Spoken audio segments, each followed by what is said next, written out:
Hello friends, एक बार फिर आपको बहुत बहुत स्वागत है। दोस्तों आज की इस वीडियो में हम यहाँ पर बात करने वाले हैं यूपी डीएलएड के एडमिशन फॉर्म के बारे में। न्यू सीज़न 2024-25 के लिए ऑनलाइन एडमिशन फॉर्म कब से स्टार्ट होंगे। जो स्टूडेंट्स डीएलएड यानी कि बीटीसी करना चाहते हैं, नए शैक्षणिक सत्र यानी कि 2024 में एडमिशन लेना चाहते हैं, 2024-25 उनका सीज़न रहेगा। ठीक है, तो उनके जो एडमिशन फॉर्म है, ऑनलाइन एडमिशन के लिए जो फॉर्म आते हैं वो कब आएंगे, एडमिशन फॉर्म की फ़ीस क्या रहती है, डीएलएड यानी कि बीटीसी में एडमिशन के लिए एलिजिबिलिटी क्राइटेरिया क्या है, और सरकारी कॉलेज आपको कैसे मिलता है, कितनी फ़ीस लगती है उसमें, ये सारी चीज़ें आज की इस वीडियो में आपको बताने वाला हूँ। तो मेरे साथ आप वीडियो में एंड तक बने रहेगा। अगर आप चैनल पर नए हैं तो चैनल को सब्सक्राइब करके बेल आइकन जरूर प्रेस कर लीजिए और इस वीडियो को अपने अदर फ्रेंड्स के साथ भी शेयर कर दीजिए। तो चलिए दोस्तों आज की इस वीडियो को स्टार्ट करते हैं।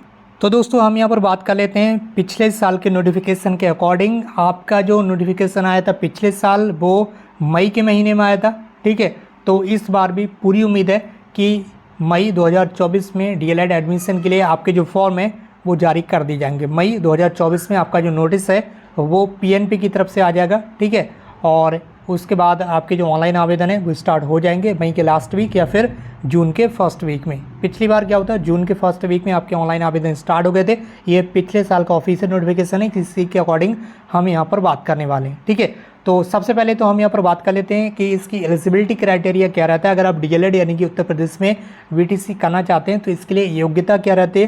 तो इसके लिए जो सबसे ज़रूरी योग्यता है वो ये है कि आपके पास यूपी का सामान्य निवास प्रमाण पत्र होना कंपलसरी है। ठीक है, अगर आपके पास उत्तर प्रदेश का सामान्य निवास प्रमाण पत्र नहीं है, जिसे आप मूल निवास बोलते हैं, तो आप उत्तर प्रदेश में डीएलएड यानी कि जो बीटीसी है वो नहीं कर पाएंगे। ये चीज़ आपको ध्यान रखना। आप यूपी के निवासी होना चाहिए, तभी आप यूपी से डीएलएड यानी कि जो बीटीसी है वो कर सकते हैं।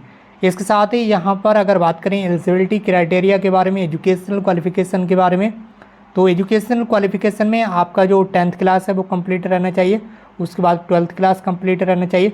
उसके बाद कोई भी एक यूजी कोर्स जो कम से कम 3 साल का होता है, BA, BSc, BCom, BBA, BCA, ठीक है, बीटेक वगैरह, कोई भी कोर्स जिसका ड्यूरेशन कम से कम 3 साल का कोर्स होना चाहिए। चाहे वो 4 साल का हो तब भी चल जाएगा, लेकिन 3 साल से कम वाला जो कोर्स है वो नहीं चलेगा, जो यूजी कोर्स होता है। ठीक है, तो आपका जो यूजी कोर्स है वो ऐसा होना चाहिए जो कम से कम 3 साल का हो, जिसकी बीएससी 3 साल की होती है, बीए 3 साल का होता है। ठीक है, बीटेक 4 साल का होता है तो बीटेक भी चल जाता है, बस 3 से कम साल का आपका जो कोर्स है वो नहीं रहना चाहिए। ठीक है, तो ये आपका 10th 12th और यूजी कोर्स कंप्लीट रहना चाहिए। और यूजी जो कोर्स है इसका रिजल्ट डिक्लेयर होना चाहिए, फाइनल ईयर तक का जो रिजल्ट है वो घोषित होना चाहिए। अगर फॉर्म भरने की लास्ट डेट तक आपका रिजल्ट नहीं आता है तो आप ऑनलाइन आवेदन फॉर्म नहीं भर पाएंगे डीएलएड एडमिशन का। ठीक है, तो ये चीज़ आपको ध्यान रखना है। जब आपका अंडर ग्रेजुएट कोर्सेज का बीए, बीएससी, बीकॉम जो कुछ भी कोर्स आप कर रहे हैं, बीबीए, बीसीए, ठीक है, बीटेक वगैरह, उसका फाइनल सेमेस्टर या फाइनल ईयर का जो रिजल्ट है वो कम से कम ऑनलाइन डिक्लेयर होना चाहिए। अगर आप पहले से कंप्लीट करके रख चुके हैं अपने कोर्स को तो और अच्छी बात है, तब तो आपको कोई दिक्कत नहीं होने वाली। ये इसेंशियल क्वालिफिकेशन थी।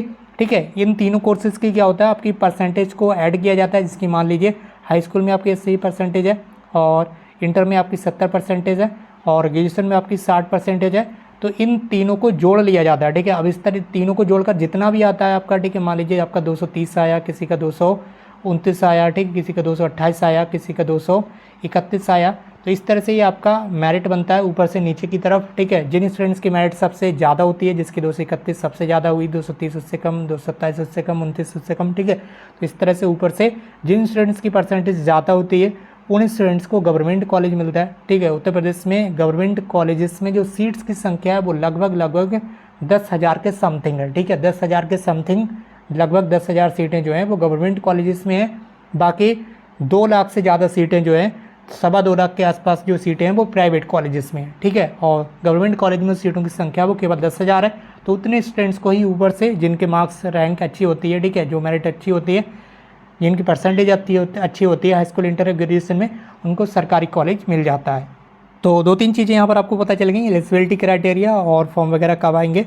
ठीक है, ये तो सारी चीज़ें आपको पता चल गई। अब हम यहाँ पर बात कर लेते हैं आपकी आवेदन फ़ीस के बारे में। ये भी पिछले साल के अकॉर्डिंग ही हम यहाँ पर बात कर लेते हैं। जो पिछले साल 2023 में आपके फॉर्म आए थे तो उसमें जो फीस रखी गई थी वो जनरल ओबीसी कैटेगरी के लिए 700 रुपये फीस रखी गई थी। एससी और एसटी कैटेगरी के स्टूडेंट्स के लिए 500 रुपये की ऑनलाइन आवेदन फ़ीस रखी गई थी। सभी कैटेगरी के पीएच स्टूडेंट्स के लिए, चाहे वो किसी भी कैटेगरी का हो, अगर आपके पास पीएच का सर्टिफिकेट है, ठीक है, जो विकलांग सर्टिफिकेट होता है, अगर वो आपके पास है तो उसके लिए आपको केवल 200 रुपये की जो फीस थी वो रखी गई थी। तो इस तरह से आपकी फ़ीस का क्राइटेरिया रह गया। बाकी कुछ डिस्ट्रिक्ट्स में जो डाइट कॉलेज यानी कि जो गवर्नमेंट कॉलेज हैं, जिसे डाइट बोलते हैं शॉर्ट में, ठीक है, गवर्नमेंट कॉलेज को डाइट बोलते हैं, जहाँ पर डीएलएड बीटीसी का कोर्स संचालित किया जाता है। तो कुछ कॉलेजेस में डाइट, कुछ ज़िलों में जो है वो डाइट कॉलेज नहीं है, ठीक है। तो यहाँ पर बताया गया कि प्रशिक्षण संस्थान डाइट की स्थापना नहीं हो सकी। कॉलम 1 जो है, उक्त जनपद जिस अविभाजित पूर्व मूल जनपद का हिस्सा है वो कॉलम 2 में यहाँ पर जन पाया गया है, ठीक है। तो कासगंज जो है वो इस ज़िले में यहाँ पर इस डाइट का हिस्सा है, और संत कबीर नगर जो है वो इस ज़िले का हिस्सा है, ठीक है। तो इनके स्टूडेंट्स जो हैं इन ज़िलों में एडमिशन ले सकते हैं। वैसे तो यूपी में कोई भी स्टूडेंट्स किसी भी डिस्ट्रिक्ट्स में कहीं पर भी एडमिशन ले सकता है, ये ज़्यादा खास कुछ है नहीं, ठीक है। ये आपसे इसका आपके ऊपर कोई इफेक्ट पड़ने वाला है नहीं। आप कोई भी स्टूडेंट्स किसी भी ज़िले में कहीं पर भी जो है वो एडमिशन ले सकता है। ये जो फीस यहाँ पर दिखाई गई है केवल गवर्नमेंट कॉलेजेस की बताई गई है, ठीक है। 10,200 रुपये 1 साल की फ़ीस है, और अगले दूसरे साल की फ़ीस भी 10,200 रुपये। ये गवर्नमेंट, जैसे कि अभी मैंने बताया, डाइट कॉलेज की जो फीस है वो यहाँ पर बताई गई है। डाइट कॉलेज में अगर आपको एडमिशन मिल जाता है, यानी कि ये गवर्नमेंट कॉलेज होता है, इसमें आपको अगर एडमिशन मिलता है तो 1 साल की फीस आपको 10,000 रुपये देना होगी, 10,200, और अगले 1 साल की फीस भी आपको 10,200 रुपये देना होगी। 2 साल का टोटल आपका कोर्स रहता है। बाकी कुछ फीस इसमें इंक्लूड नहीं की गई, ये साफ साफ यहाँ पर बताया गया। कुछ एक्स्ट्रा चार्ज भी आपसे लिया जा सकता है। बाकी प्राइवेट कॉलेज की अगर बात करें तो प्राइवेट कॉलेज के बारे में यहाँ पर बताया गया है। 1 साल की फीस आपकी 41,000 आपको देना पड़ेगी 1 साल की, और अगले 1 साल की फीस भी आपको प्राइवेट कॉलेज में 41,000 ही देना पड़ेगी, ठीक है। तो दोनों साल की ये टोटल फीस आपको जोड़ लीजिए, लगभग 82,000 हो रही। बाकी कॉलेज वगैरह में जैसा भी आपको सहूलियत दे कॉलेज वाले, वो कॉलेज वालों के ऊपर डिपेंड करता है कि कॉलेज वाले आपको लूट भी लेते हैं, कुछ कॉलेज वाले आपको छूट भी दे देते हैं, ठीक है। फिलहाल अभी तो छूट मिलना मुश्किल हो जाएगा, क्योंकि अभी ज़्यादातर सभी स्टूडेंट से डीएलएड करना चाहेंगे। ये पिछले साल का शेड्यूल वगैरह दिया हुआ है। बाकी जो चीज़ें आपके समझ में नहीं आ रही हैं वो नीचे कमेंट बॉक्स में जरूर टाइप करें। और मैंने आपको बता दिया गवर्नमेंट कॉलेज कैसे मिलता है, फीस वगैरह भी आपको बता दी, ऑनलाइन आवेदन फीस कितनी रहेगी, एलिजिबिलिटी क्राइटेरिया आपका बता दिया गया है कि आपका 10th क्लास 12th क्लास और ग्रेजुएशन जो है वो आपका कंप्लीट रहना चाहिए। बाकी अगर आपको कोई क्वेश्चन है तो नीचे कमेंट बॉक्स में जरूर टाइप करें। बाकी आप हमारे व्हाट्सएप ग्रुप अगर ऐड होना चाहते हैं तो व्हाट्सएप ग्रुप की लिंक वीडियो के कमेंट बॉक्स में दी गई है। इस वीडियो को अपने फ्रेंड्स के साथ जरूर शेयर करें। अगर आप चैनल पर नए हैं तो चैनल को सब्सक्राइब करें। आज की इस वीडियो में बस इतना ही। मिलते हैं एक नई वीडियो में एक नई इन्फॉर्मेशन के साथ। Thank you so much for watching.